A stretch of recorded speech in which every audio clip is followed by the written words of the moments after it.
PP Savani Vidya Bhavan Hirabag online એજ્યુકેશનમાં આપ સૌનું હાર્દિક સ્વાગત છે। ધોરણ 4 વિષય हिंदी पाठ 6 टपका का डर यानी टपका टपका यानी कि बूंदे। बारिश होती है तब जो बूंदे गिरती है उसे हम टपका कहते हैं। ऐसी ही टपका की एक कहानी हम सीखेंगे।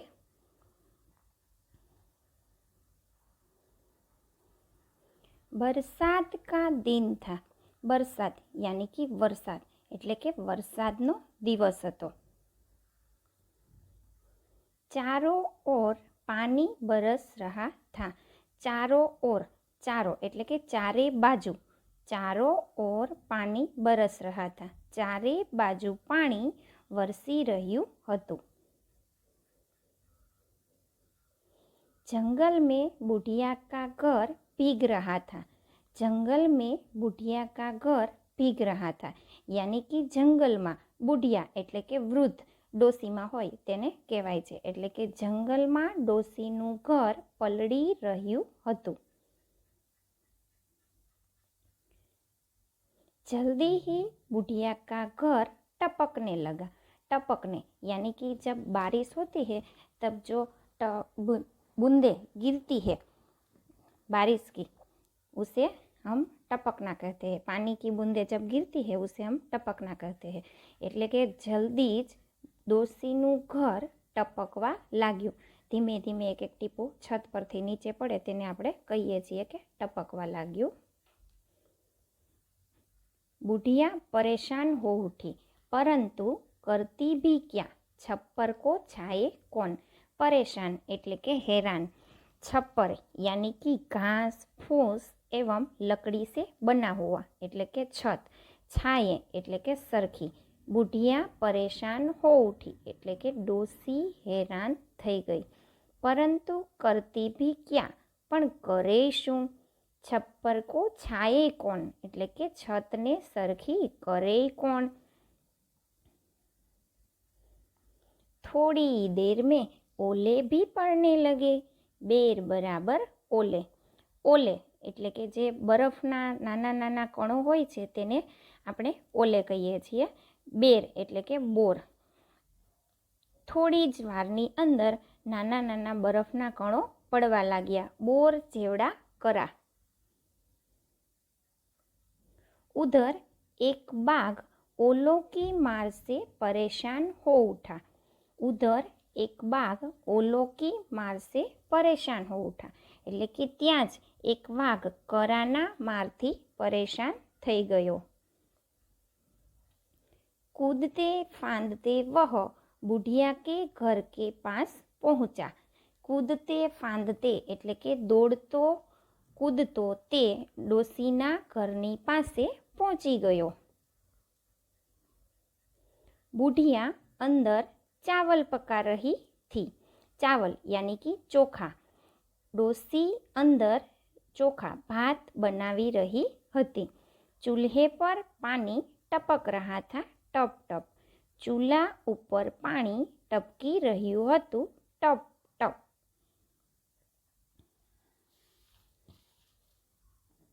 वह झुंझला उठी और बोली मुझे टपका से इतना डर लगता है जितना बाघ से भी नहीं। એટલે કે ઝુંઝલા ઉઠના યાની કે ગુસ્સે થવું એકદમ ક્રોધિત થઈ જવું તેના માટે આપણે મુહાવરો લઈએ છીએ કે ઝુંઝલા ઉઠના એટલે કે તે ખૂબ જ ગુસ્સે થઈ જાય છે અને કહે છે કે મને જેટલો ટપકાથી ડર લાગે છે એટલો વાઘથી લાગતો નથી। बाघ ने सोचा बुढ़िया मुझसे तो नहीं डरती। बाघ ने सोचा बुढ़िया मुझसे तो नहीं डरती मगर टपका से डरती है। जरूर टपका मुझसे भी कोई बड़ा जानवर होगा। सोचा यानी कि विचार्યું એટલે કે વાઘે વિચાર્યું કે ડોસી મારાથી તો નથી ડરતી પરંતુ ટપકાથી ડરે છે એટલે જરૂર ટપકું મારા કરતાં પણ કોઈ મોટું પ્રાણી હશે। बस इतना सोचते ही बाघ घबराया और सिर पर पैर रखकर भाग गया। बस એટલે કે બસ, ઇતના એટલે કે યાની કે એટલું, ગભરાયા એટલે કે ગભરાવું, ડર લાગવો, બીક લાગવી, સિર પર પેર રખકર ભાગના યાની કે ખૂબ જ ઝડપથી એટલે કે તેજ ગતિથી ભાગવું, એટલા માટે વપરાય કહેવાય છે કે સિર પર પેર રખકર ભાગના એટલે કે ખૂબ જ તેજ ગતિથી ભાગવું. બસ આટલું વિચારતા જ વાઘ ગભરાઈ ગયો અને ખૂબ જ તેજ ગતિથી ભાગી ગયો. આ હતી કહાની, જેમાં એક વાઘ એક પાણીના ટપકાથી ડરી અને ભાગી જાય છે. હવે આપણે કહાનીમાં આવેલા અઘરા થોડાક શબ્દો જોઈ લઈએ. તો શબ્દો: परेशान એટલે કે हैरान, छप्पर छत यानी कि घास फूस एवं लकड़ी से बना हुआ जो होता है उसे हम छप्पर कहते हैं. बेर यानी कि बोर, बरसात એટલે કે વરસાદ, ગભરાના એટલે કે ગભરાવું, બીક લાગવી, ડર લાગવો, ખપરેલ યાની કે નળિયા, કાચા મકાનની છત ઉપર જે નળિયા હોય છે તેને આપણે કહીએ છીએ ખપરેલ. હિન્દીમાં ખપરેલ કહેવાય છે, એટલે આપણે ફક્ત એટલું યાદ રાખવાનું છે કે ખપરેલ એટલે કે નળિયા. ચાવલ યાની કે ચોખા ભાત જે આપણે ઉપયોગમાં લઈએ છીએ તે. ચારો ઓર એટલે ચારે તરફ, ચારે બાજુ. સોચના યાની કે વિચારવું. હવે આ શબ્દો સમજ્યા બાદ આપણે તેના મુહાવરા જોઈ લઈએ. ઝુંઝલા ઉઠના યાની કે ક્રોધિત હોના એટલે કે ખૂબ જ ગુસ્સે થતા હોય ત્યારે આ શબ્દનો પ્રયોગ કરવામાં આવે છે કે ઝુંઝલા ઉઠના, તેનો મતલબ કે ખૂબ જ ગુસ્સે થવું. આગળ સિર પર પેર રખકર ભાગના એટલે કે તેજ ગતિ સે ભાગના, ખૂબ જ ઝડપથી યાની કે તેજ ગતિથી ભાગી જવું. કહાની સમજી લીધા બાદ હવે પ્રશ્નો તો બધાને આવડી જ ગયા હશે, તો આપણે હવે પ્રશ્નો જોઈ લઈએ. प्रश्नों के उत्तर दीजिए. प्रश्नों के उत्तर दीजिए. तो આપણે જોઈશું સૌપ્રથમ પ્રશ્ન: બુઢિયા કहाँ रहती थी? બુઢિયા કहाँ रहती थी? બુઢિયા જંગલ में रहती थी એટલે કે ડોસી જંગલમાં રહેતી હતી. પ્રશ્ન નંબર 2: बरसात में बुढ़िया के घर में क्या पड़ने लगा? बरसात में बुढ़िया के घर में क्या पड़ने लगा? तो बरसात में बुढ़िया के घर में पानी पड़ने लगा. नंबर 3: बाघ ओलों की मार से परेशान होकर कहाँ आ गया? बाघ ओलों की मार से परेशान होकर कहाँ आ गया? तो बाघ ओलों की मार से परेशान होकर बुढ़िया के घर के पास आ गया. नंबर 4: पानी टपकने की आवाज़ कैसी थी? जवाब: पानी टपकने की आवाज़ थी टप टप यानी कि टप टप जे पानी टपके छे ते.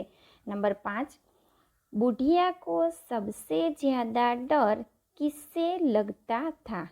बुढ़िया को सबसे ज़्यादा डर किससे लगता था? उत्तर: बुढ़िया को सबसे ज़्यादा डर टपका से लगता था. नंबर 6: बुढ़िया की आवाज़ सुनकर बाघ ने क्या किया? बुढ़िया की आवाज़ सुनकर बाघ ने क्या किया? जवाब: बुढ़िया की आवाज़ सुनकर बाघ सिर पर पैर रखकर भाग गया. बुढ़िया की आवाज़ सुनकर बाघ सिर पर पैर रखकर भाग गया. હવે આગળ જોઈએ તો निम्नलिखित विषय के बारे में 5-7 वाक्य लिखिए.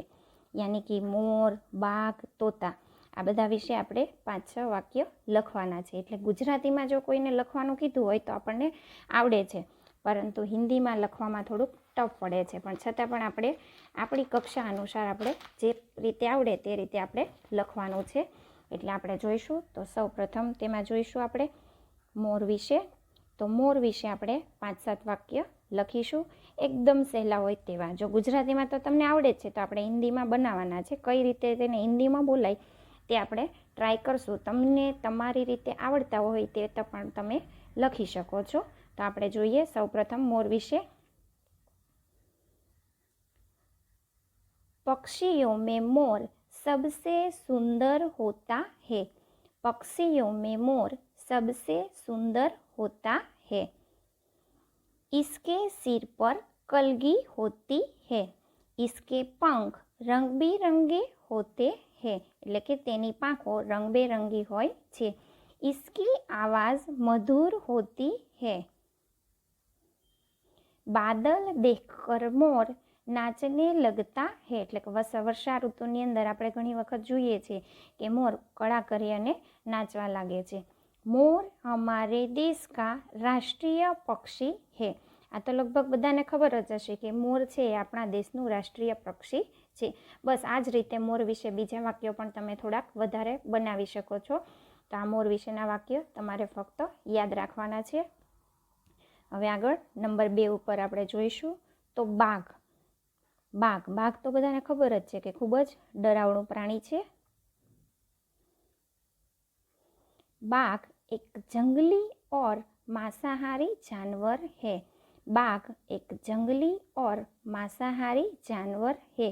वह सिंह की तरह भयानक होता है।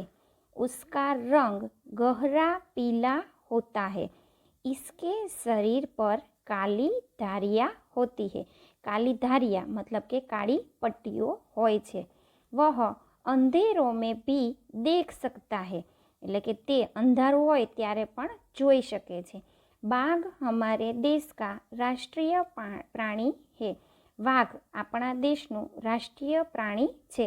નેશનલ એનિમલ ઓફ ઇન્ડિયા, એટલે કે વાઘ આપણા દેશનું રાષ્ટ્રીય પ્રાણી છે। હવે નંબર 3 ઉપર આપણે જોઈશું તોતા। तोता एक सुंदर पक्षी है। इसका रंग हरा होता है। इसके गले में काली धारी होती है। इसकी चोंच लाल होती है। वह आगे से मुड़ी हुई और नोकदार होती है, એટલે કે તેની ચાંચ આગળથી વાંકી અને નોકદાર એટલે કે એકદમ અણીવાળી હોય છે। तोते की आवाज़ मीठी होती है। तोते को हरी मिर्च, चना और अमरूद बहुत पसंद है, એટલે કે મરચું, જામફળ, ચણા આ બધી વસ્તુઓ પોપટ વધારે ખાય છે। હવે આ કહાની અને આ બધા શબ્દોના વાક્ય આપણે જોઈ લીધા છે। તેના વિશે શું શું સમજ્યા તે તમારે ફક્ત યાદ રાખવાનું છે। હવે આપણે આજનું હોમવર્ક જોઈ લઈએ। હોમવર્ક, कहानी के उत्तर स्वापोथी में लिखना और पढ़ना। कहानी के उत्तर स्वापोथी में लिखना और पढ़ना। Thank you.